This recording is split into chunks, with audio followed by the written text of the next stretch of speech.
Hi, Assalamualaikum warahmatullahi wabarakatuh to Sir Muhammad Noor bin Mohamed. So today our group will be presenting the 2D sport skill analysis for bowling for SPS 612 Sports and Exercise Biomechanics. So this is the group members. I will introduce myself first. My name is Hanif Muzaffar bin Ahmad Ibrahim. The next one is Muhammad Mushid bin Komari and followed by Muhammad Amshar bin Giman. As you can see, this is the topics that we are going to cover in this presentation. Firstly, we have the introduction of the skills. Secondly, we have the kinetic and kinematic analysis of sport skills. Next is the steps for maximizing skill performance, and lastly is the conclusions. Okay, so we will talk about release and follow through skill in bowling. Okay, for release is when you release the bowling ball, but from your stand, and how you hold the ball, and then how you release it, your thumb movement, your wrist movement, your elbow movement, your shoulder movement. Okay, so that is release. And how you grip the ball also a release. And for the follow through, it is the follow through after you release the ball. And the function of the follow through is for the accuracy and the speed toward the target, which is bowling pin. Movement of the skill. Okay, for movement of the skill, basically you will use all of your hand for the release and follow through movement, which is you use from shoulder, elbow, wrist and thumb. Okay, next it depends on how the bowler want the ball roll at the lane. If the bowler want straight ball or curve ball, you will use different movement. And third, there is 3 techniques for changing how the ball roll, which is relax, firm and strong. So for relax is for the straight ball, for firm is for the medium hook, and strong for the most hook. So for muscles and body movement, at the elbow extension to elbow flexion, there is tricep brachii that involved.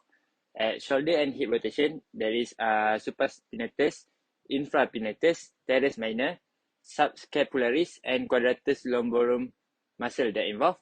And for the wrist flexion to wrist extension, there is flexor carpi radialis, flexor carpi ulnaris, extensor carpi radialis longus, extensor carpi radialis brevis, extensor carpi ulnaris, and palmaris longus, the muscle that involved.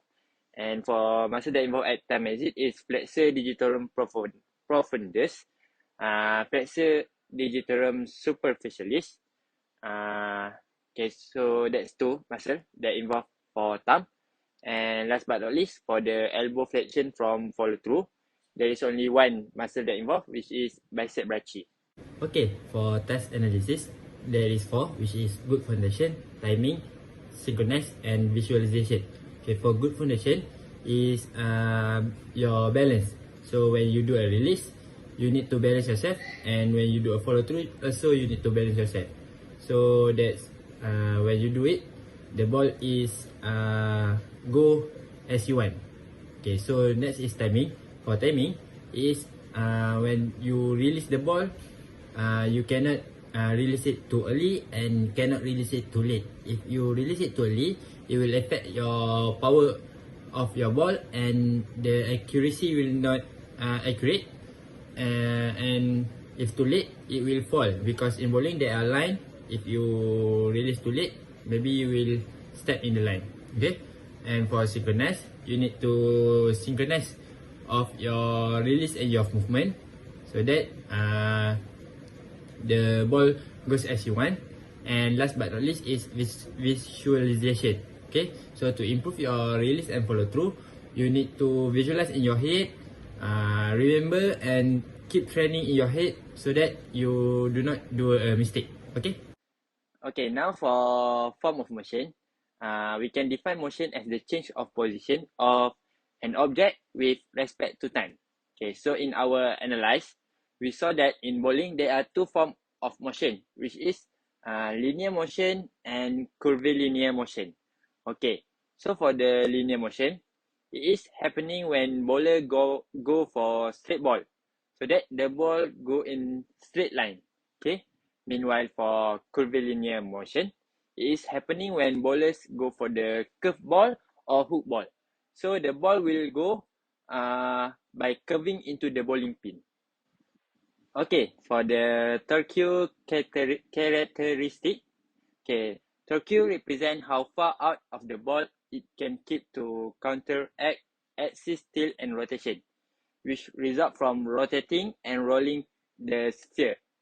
In this case, bowling ball.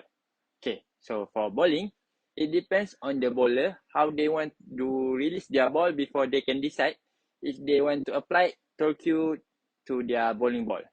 Because if they decide to do a straight ball, there is no need for torque. But if they decide to do a hook or curve ball, so it will they will use the torque characteristic. Okay, so for sequence of movement, there is 5, which is elbow extension to elbow flexion, wrist flexion to wrist extension, and then shoulder and hip rotation, time exit, and elbow flexion from follow through. Okay, here I will show you the picture. Okay, as you can see, the number 1 picture is elbow extension to elbow flexion. The number 2 picture is wrist flexion to wrist extension. The number 3 picture is shoulder and hip rotation. The 4th picture is thumb exit, and the center picture, which is the 5th picture, is elbow flexion from the follow through. Okay. Hi, welcome to session 2. In this section, I will be covering up the kinematic and the kinetic analysis of sport skills using the 2D video analysis. Performance analysis will enable athletes and coaches to receive feedbacks for improvements. So the purpose of this analysis is to determine the attributes that contributed to the strike and to observe the mistake that made by the subject. So for setup, video recording and analysis, at that moment we don't have any fancy setup. We just use the smartphones and ask one of our groommates to record the subject.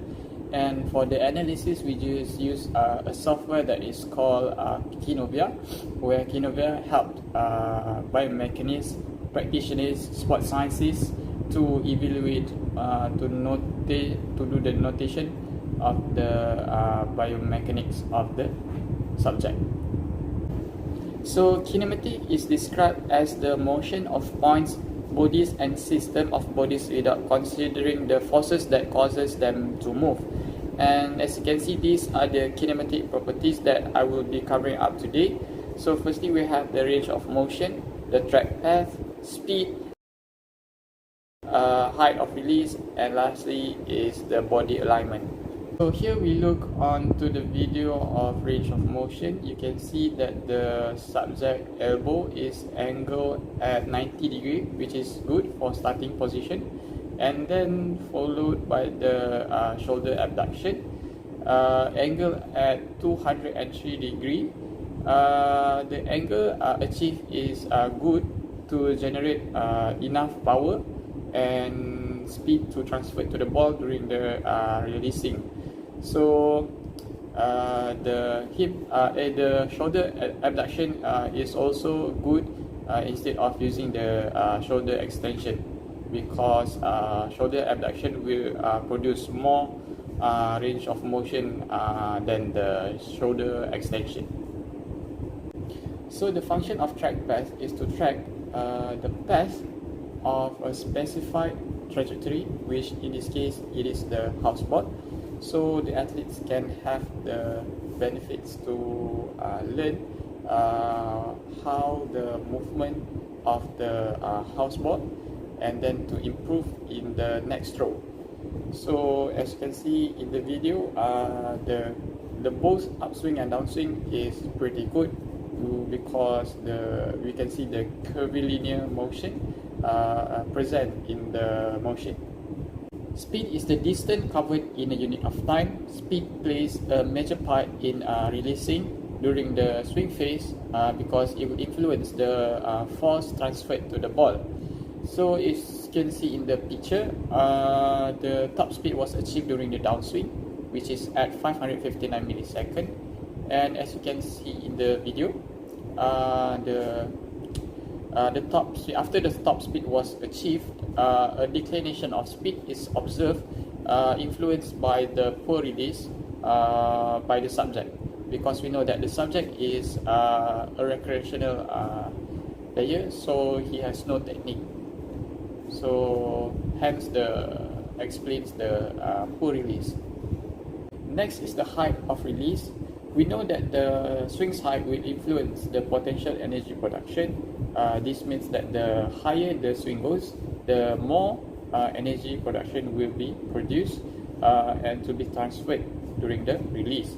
So as you can see in the picture, the height is achieved for 100 centimeter vertically from the ground. So by pulling the ball higher above your shoulder, and with the correct technique of downswing, it will produce immense force to the ball. The last part for kinematics is the body alignment.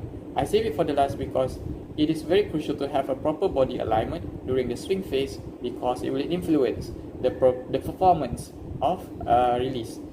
I am referring to the swing that we move to the side of the body and went straight under the head naturally during the downswing. It will increase the directional accuracy. However, in the analysis, we can see in the video, the subject does not achieve proper body alignment during the release, as the right hand is further away from the head. We want the right hand to be under the head. However, the subject did a good thing, which is the lateral spine tilt, when the condition of its ball release shoulder is lower than the other. So it is necessary to do this kind of movement in order to create space for the swing and to add the leverage to your release position.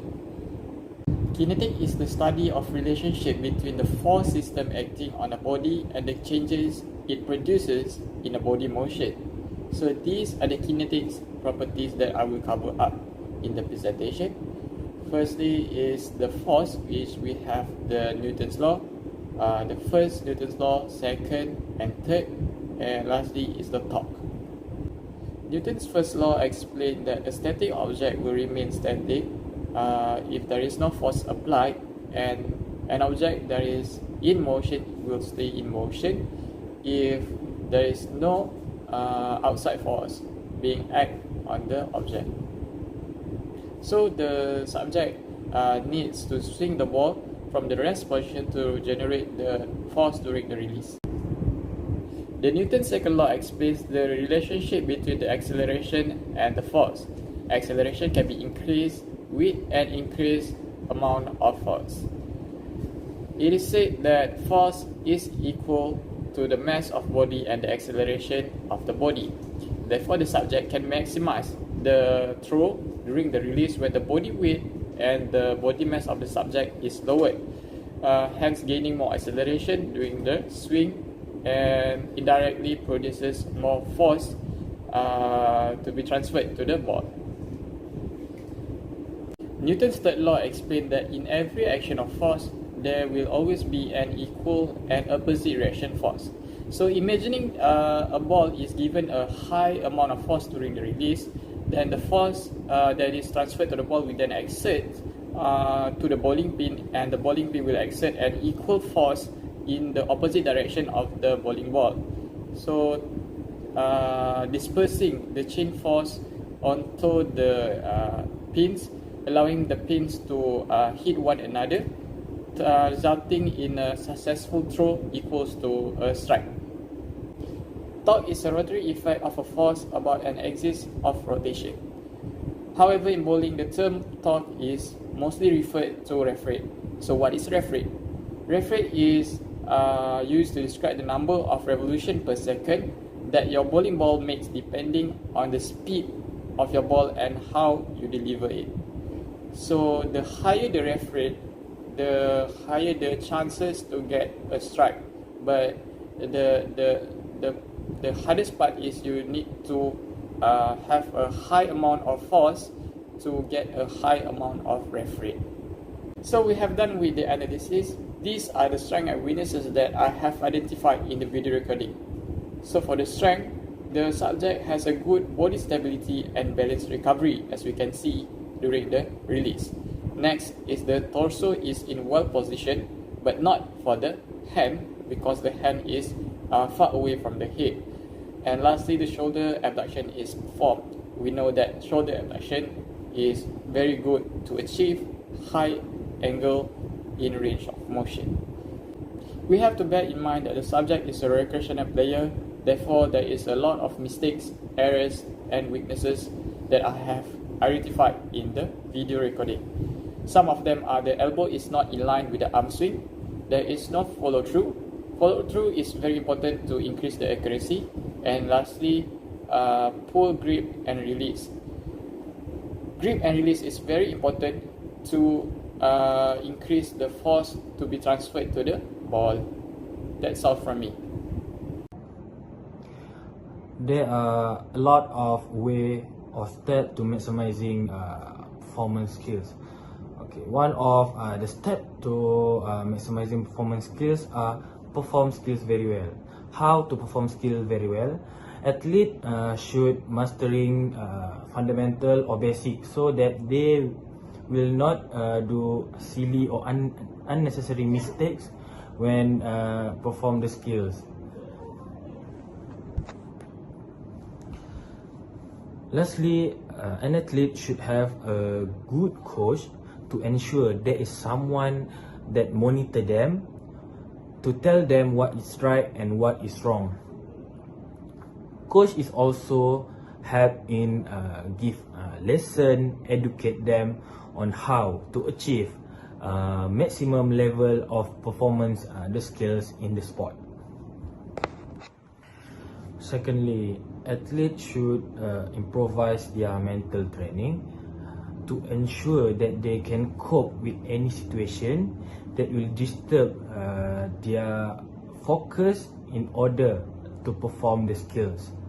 This is one of the core factors to ensure that the athlete will perform performance skill at maximum level.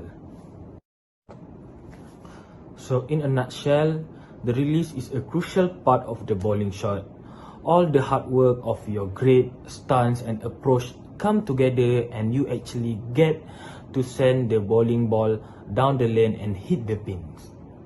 For those reasons, it is critical for serious bowler to gain a true understanding of the modern bowling ball in order to best utilize it on technique used by the athlete.